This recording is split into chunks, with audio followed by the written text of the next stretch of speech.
बिस्मिल्लाहिर्रहमानिर्रहीम। अस्सलाम वालेकुम नाज़रीन, आप यूट्यूब चैनल देख रहे हैं। मैं इमरान ख़ान हूँ। नाज़रीन, हमारे दोस्त हैं ज़हीम लगारी साहब, बड़े अच्छे जर्नलिस्ट हैं। उन्हें पहले अगवा किया गया, लापता रखा गया 15 घंटे तक, और उसके बाद फिर उन पर दहशतगर्दी का मुकदमा डाल दिया गया।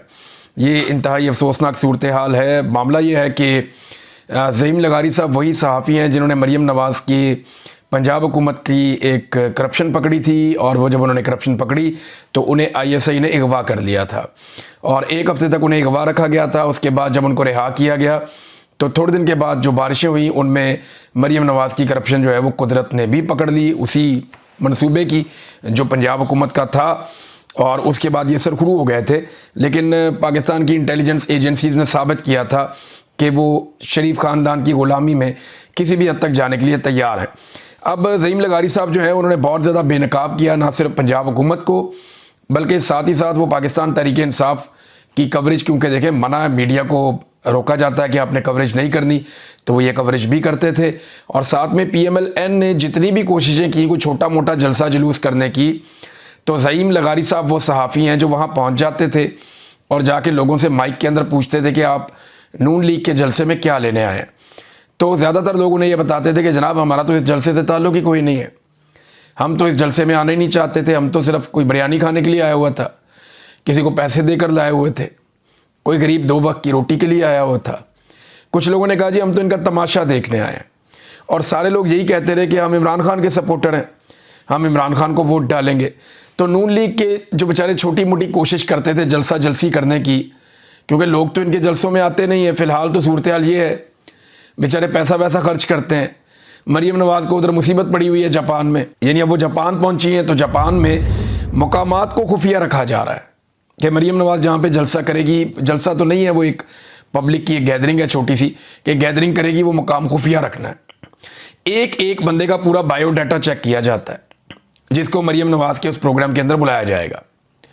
अंदाज़ा करें कितना ये लोग डरे हुए हैं। और जो ओवरसीज़ हैं उनको बताया ही नहीं गया कि ये प्रोग्राम कहाँ पर कर रही हैं, यानी मखसूस लोगों को चुना जा रहा है, अपने साथ बहुत सारे लोग ले जाए गए हैं, बहुत सारे लोग जो हैं जो एम्बेसी का अमला है उनके जो घर वाले हैं उनको शामिल किया जाएगा, तो इधर उधर से ऑडियंस पकड़ के बिठाई जाएगी ताकि मरीम नवाज़ की बातें वहाँ पे वो लोग सुन लें।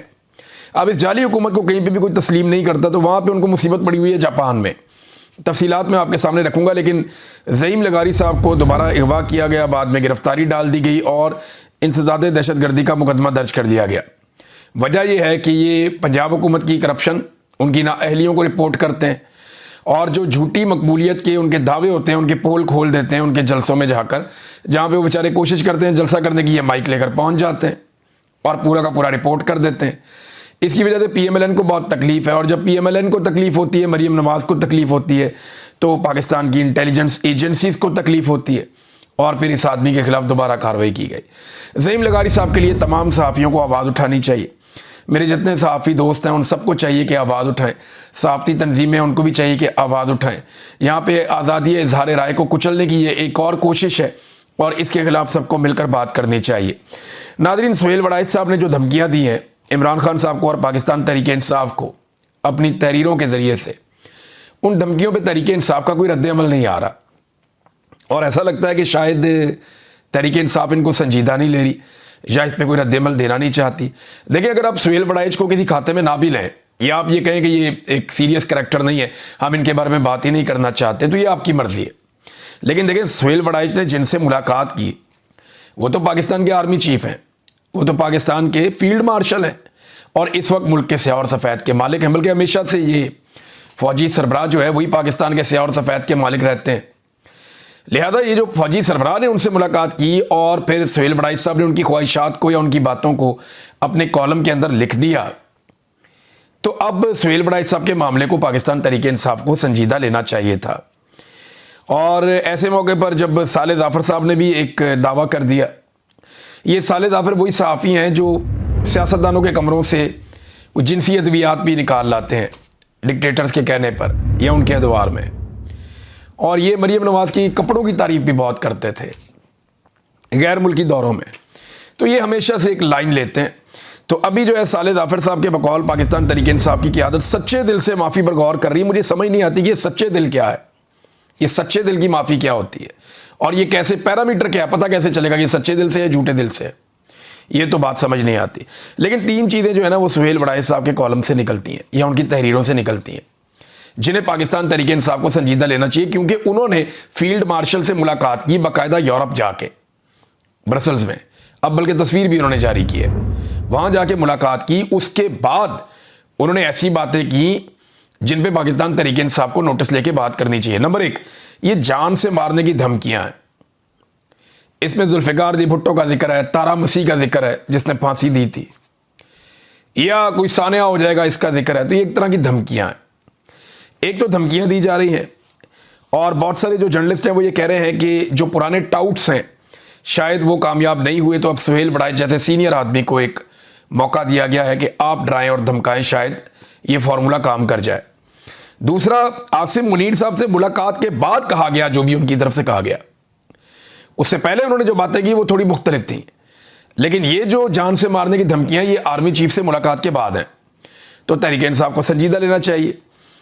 और तीसरा, देखिए उन्होंने ये भी कहा कि मईशत में, खारजा और दाखिली मामलात में आर्मी चीफ की बदतरीन जो है वो एक इन्वॉल्वमेंट है, ये भी उन्होंने अपने कॉलम्स के जरिए से एतराफ़ किया। लिहाजा पाकिस्तान तहरीक इंसाफ को इसके ऊपर बात ज़रूर करनी चाहिए थी।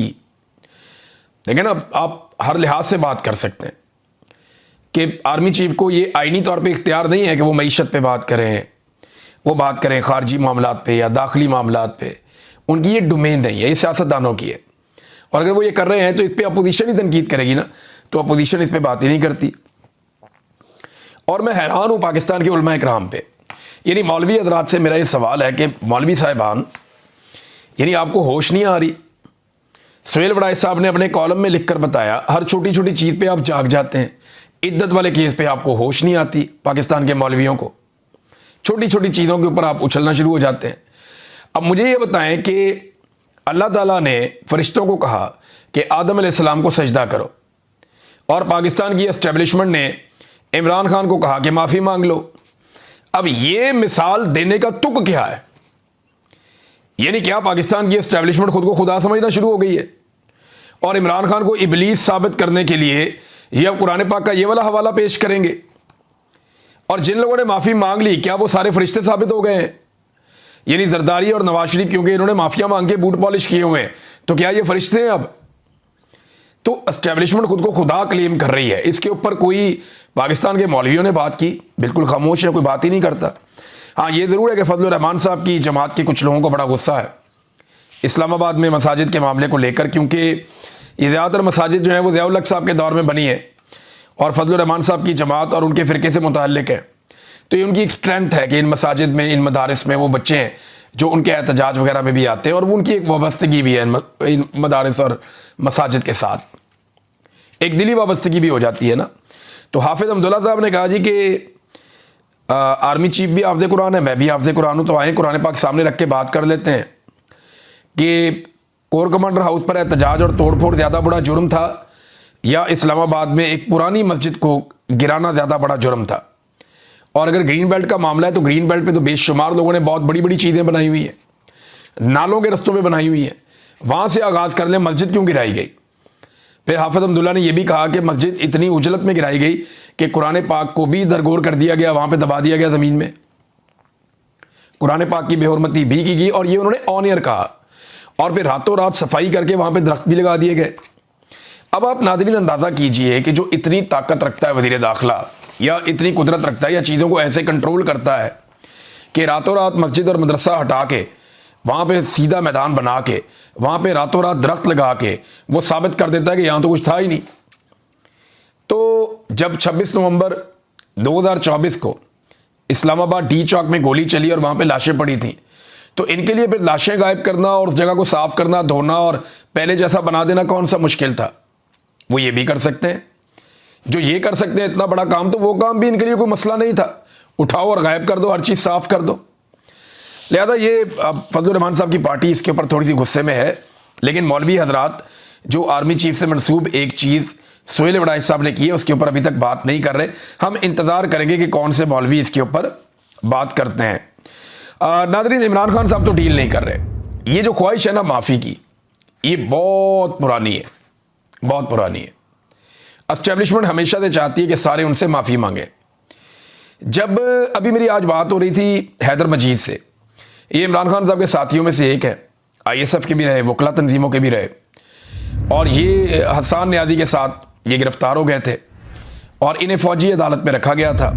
फ़ौजी कस्टडी में फ़ौजी अदालत ने इनको सज़ा दी थी और उसके बाद जेल से रिहा होकर आ गए। उन्होंने मुझे चंद बड़ी अजीब चीज़ें बताई। एक तो उन्होंने बताया जैसे उन पर टॉर्चर किया जाता था, जो मिलिट्री कस्टडी में उनके साथ ज़्यादतियाँ हुई वो उन्होंने मुझे बताई। और फिर उन्होंने मुझे ये बताया कि हमें जब सज़ा सुनाई गई तो हम जेल में थे। अब सज़ा सुनाने का तरीका ये था कि हमें बुलाया जाता था, वहाँ पे वो लोग मौजूद होते थे, मिलिट्री की जो अदालत के लोग हैं वो भी, और साथ में जो जेल का अमला वो भी, और वहाँ पे एक सिपाही खड़ा हुआ था जो सज़ा सुना देता था। यानी जितने भी लोगों को फ़ौजी अदालत ने सज़ा सुनाई है वो सारी की सारी सज़ा सिपाही ने सुनाई है। अंदाज़ा करें आप, अदालतों में सज़ाएं जो सुनाते हैं वो जज सुनाते हैं, लेकिन यहाँ पे जो सज़ा सुनाई है वो एक सिपाही ने सुनाई है। वो बुलाते थे बंदे को, खड़ा करते थे, उसे कहते थे जनाब आपकी इतनी सज़ा है, ये जुर्म है, अब आप जाएं। और ये सज़ा जो सुनाता था ना वो एक नॉर्मल सा सिपाही था जो ये सुना रहा था। उसके बाद हैदर मजीद ने मुझे बताया कि चंद दिन के बाद हमारे पास वही लोग आए और एक माफ़ीनामा लिख कर लाए। उन्होंने कहा जी आप ये माफ़ीनामे पे दस्तखत करें और हम चीफ साहब को ये माफ़ीनामा भेजेंगे तो वो आपकी सज़ा माफ़ कर देंगे और आप बाहर आ जाएंगे। तो हैदर मजीद ने कहा जी मैंने उन्हें माफ़ीनामा जो खुद लिख कर दिया उसकी जगह पे मैंने उस पर यह लिख कर दिया कि, और चीफ जस्टिस ऑफ पाकिस्तान को लिख कर दिया कि मैं खुद एक वकील हूँ, मैं कानून को जानता हूँ और मेरी उम्मीद पाकिस्तान के चीफ जस्टिस से है, अदालतों से है, और मैंने कुछ ऐसा नहीं किया और मैं किसी चीज़ की माफ़ी नहीं मांगता और ये हमें सज़ा भी गलत हुई है। तो उसने अपना मौक़िफ़ पूरा लिख के भेज दिया। वो मौक़िफ़ आज तक कभी हमारे सामने नहीं आया, लेकिन हैदर मजीद ने मुझे ये बताया। तो माफ़ी मंगवाने का शौक़ कितना आप देखें कि उधर उनको सज़ा सुनाई, फिर उनके पास खुद ही कागज़ लेकर जा रहे हैं कि आप हमसे माफ़ी मांग लें, आपकी बड़ी मेहरबानी होगी। उन्होंने नहीं मांगी। मैं जब ISI की कैद में था, जबरी तौर पे लापता था, तो मुझे उन्होंने कहा इमरान खान कब तक टूट जाएगा। तो मैंने कहा टूटने का मतलब क्या? उन्होंने कहा जी माफ़ी मांगे। उस वक्त भी, आज से 2 साल पहले, अगस्त 2023 में जब इन्होंने इमरान खान को गिरफ्तार किया तो तब भी इन्होंने मुझे यही कहा था कि इमरान खान माफ़ी मांगे। उस वक्त भी यही ख्वाहिश थी माफ़ी मंगवाने की। फिर बहुत सारे टाउट्स को इस्तेमाल किया गया कि जी पाकिस्तान तहरीक इंसाफ के लोग माफ़ी मांगे, इमरान खान माफ़ी मांगे। उसने नहीं मांगी माफ़ी, और अब फाइनली सुहेल बड़ाइच तक मामला आ गया कि माफ़ी मांगे। ऐसा लगता है पूरा निज़ाम मिन्नतें कर रहा है इमरान खान की कि अल्लाह का वास्ता माफ़ी मांग लो। और भाई माफ़ी तो वो तब मांगे जब वो ये बात कबूल करे कि उसने कुछ गलती की है। वो तो ये कहता है कि मैंने गलत किया ही नहीं, मुझे पहले गलत साबित करो फिर मैं माफ़ी मांगू ना। मैं तो गलत हूँ ही नहीं, ना मैंने कोई गलत काम करने का हुक्म जारी किया, ना मैंने कोई गलत काम किया, और ये सारा का सारा एक फॉल्स फ्लैग ऑपरेशन है। अब इस पे इमरान खान साहब माफ़ी मांगते नहीं, और दूसरी तरफ जनाब एक बचकाना सी सोच है कि माफ़ी हमने मंगवानी है। मेरे ख्याल में पाकिस्तान की कौम को मिलकर ना एस्टेब्लिशमेंट से एक ही दफ़ा माफ़ी मांगी, माफ़ कर दो भाई, जाओ जाके अपना काम करो, जाके आप अपने बॉर्डरों पे जाएं, अपनी सिक्योरिटी संभालें, हमें आप माफ़ कर दें, बड़ी मेहरबानी आपकी। पूरी कौम को चाहिए कि एस्टेब्लिशमेंट से हाथ जोड़ के माफ़ी मांग ले कि जनाब सानू माफ़ कर दो, असी रज गए भाईजान, हम रज गए हैं, हमें आप माफ़ कर दें, हमारे साथ बहुत हो गई है, बड़ी मेहरबानी, आपको माफ़ी चाहिए ना, लिख के दे देते हैं जनाब माफ़ कर दो, अल्लाह के नाते माफ़ कर दो, बस जाओ जाके अपना काम करो, तो पाकिस्तान को अब चलने दें आप। ये तो फिर यही हल रह गया पूरी कौम के पास। अगर माफ़ी का बहुत शौक है तो कौम ऐसे माफ़ी मांग सकती है। नादरीन, मोहसिन नकवी साहब ने आर्मी चीफ का वही वाला मुतनाज़ बयान जो है वो दोबारा सुना दिया मीडिया को कि एक सऊदी शख्सियत आई थी पाकिस्तान में इंडिया से होकर, बड़े इंपॉर्टेंट लोग आए थे सऊदी गवर्नमेंट के, और वो जंगबंदी पे पाकिस्तान से बात कर रहे थे। तो आर्मी चीफ ने उन्हें भी यही कहा कि इंडिया एक चमकती हुई शाइनिंग मर्सिडीज है, यानी ये तस्लीम किया कि बड़ी कीमती गाड़ी है, बहुत खूबसूरत शाइनिंग मर्सिडीज इंडिया, और पाकिस्तान एक डंपर ट्रक है। एक डंपर से मिसाल दी है पाकिस्तान को। अच्छी मिसाल भी बल्डोजर कहा जा सकता था, और कोई अच्छी मिसाल दी जा सकती थी, लेकिन डंपर ट्रक कहा। और उसके बाद वो जो है सऊदी जो सफ़ीर आए हुए थे, जो नुमाइंदगी कर रहे थे, वो खामोश हो गए। उनके पास कहने के लिए कुछ था ही नहीं है मोहसिन नकवी के बकौल। लेकिन जब आप ऐसी बात करेंगे तो फिर अगला क्या कहेगा आपको? वो यही सोचेगा ना। और सऊदीज़ को क्या पसंद है? क्या डंपर पसंद है या मर्सिडीज़ पसंद है? तो उन्हें तो मर्सिडीज़ पसंद है, और आप अपने आप को खुद ही कह रहे हैं कि हम डंपर हैं। कोई अच्छी मिसाल देनी चाहिए थी ना। यानी मेरी समझ से बाहर है कि पाकिस्तान दुनिया को बताना क्या चाहता है और करना क्या चाहता है और इन लोगों के दिमागों में क्या चल रहा है। ये मेरी बात आप लिख कर लें। थोड़े अरसे के बाद जो जंगी जनून इस वक्त ये सारे लोग मिलकर फैला रहे हैं ना, ये इससे जान छुड़ा रहे होंगे और ये कौम को कह रहे होंगे नहीं नहीं, हमने इंडिया के साथ दोस्ती करनी है, हमने तिजारत करनी है, हमने ये मामलात करने हैं, कश्मीर को आप भूल जाएं, हम लड़ना नहीं चाहते, हम अच्छे बच्चे बन के रहना चाहते हैं। आप देखिएगा थोड़े अरसे के बाद, अभी इनको मज़े आ रहे हैं किसी और वजह से, जब हालात दूसरी तरफ जाएंगे तो यही लोग दूसरी बातें करते हुए भी आपको सुनाई देंगे। अब नाज़रीन आ जाए, जो फ्लड्स आए हैं खैबर पख्तूनख्वा में, जो सैलाब की सूरत हाल है, उस पर कुछ चीज़ें मैं आपके सामने रखता हूँ। एक ख़ानदान के 40 अफराद जाँ बहक हुए हैं बुनेर में। इंतहाई अफसोसनाक वाक़या। अब जब रिकॉर्ड इकट्ठा हुआ तो पता चल रहा है कि एक ही ख़ानदान ऐसा है जिसके 40 अफराद जाँ बहक हो गए। अल्लाह ताला उन सबको सब्र अता फरमाए, हिम्मत अता फरमाए। जो लोग बाकी बचे हैं सोगवारान, और यानी उनका बहुत बड़ा दुख है, इसको बयान भी नहीं किया जा सकता। 400 से ज़ायद अफराद मुख्तलिफ इतलात के मुताबिक खैबर पख्तूनख्वा में हालिया बारिशों में जाँ बहक हो गए हैं।